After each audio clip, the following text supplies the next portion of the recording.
Greetings. Once again, this is a social design tutorial.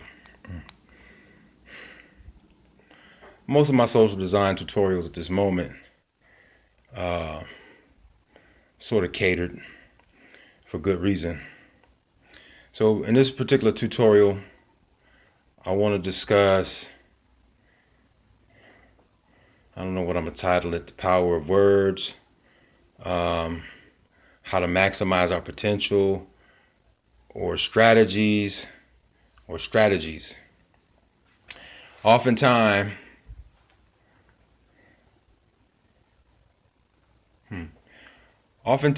when the Nubians, the Asiatics, the melanin, and I like Nubian. Again, I like Nubian, so I'm going to start using that a lot more frequent. And I use Asiatic. When we talk about certain issues, we compare things. Let me tell you the story.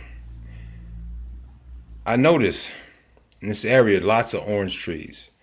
And the oranges are never out of season because there's different types of oranges. We predominantly have the Zambia orange, or rather the navel orange, and also the Miguel Valencia orange. Okay. One thing I notice about the navels is they pollinate the entire area for this particular season. And that begins maybe sometime in November. It's now January, the end of January. So it'll take us probably a few more months. But I noticed something about these navels. They're very big and they fall off of the tree very easy. Whereas, and when they're ripe, they fall off very easy. Whereas with the Valencias, they don't fall off. Even when they are out of season, they will most often will hang on, and the juice will be sucked back into the tree, or it'll evaporate from the orange. And it's important to sort of,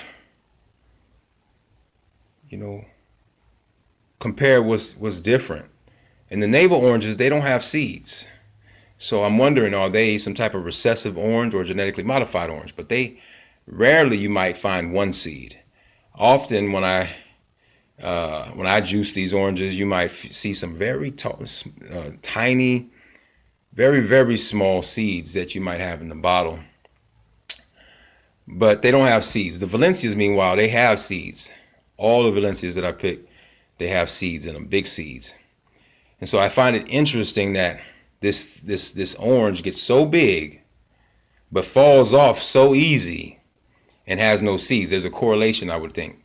There is a correlation, I would think. So, whereas the Valencia has the seeds, the Miguel Valencia seems to be the more natural variety, right? And it has the seeds in it, and it hangs on, it's stronger.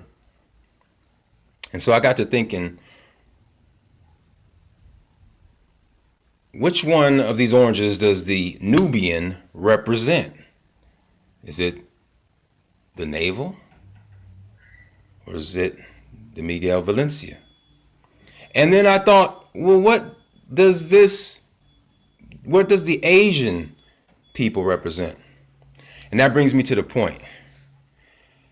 I initially wanted to juxtapose the Nubian against the European. And that's a redundancy that does not, particularly at this time, may not serve us best. So I thought, well, what if I switch that up and I put instead, or I put rather, the Asian? And then I thought, well, what if the Nubians created a different enemy? See, we spend so much time when we look at the environment and the paradigm, what the paradigm is telling us.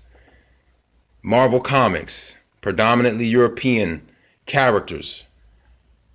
Every lunch pail and backpack has a European character on it, a Superman, a Spider-Man. And so then we see that and we deal with the symptoms of the psychological degradation, of debasing that happens as a consequence of children growing up and only seeing these images predominating their environment. And then also the traumas of dealing with an entire political structure that is controlled and lured by Europeans. So we get really awash in that, and I think that doesn't serve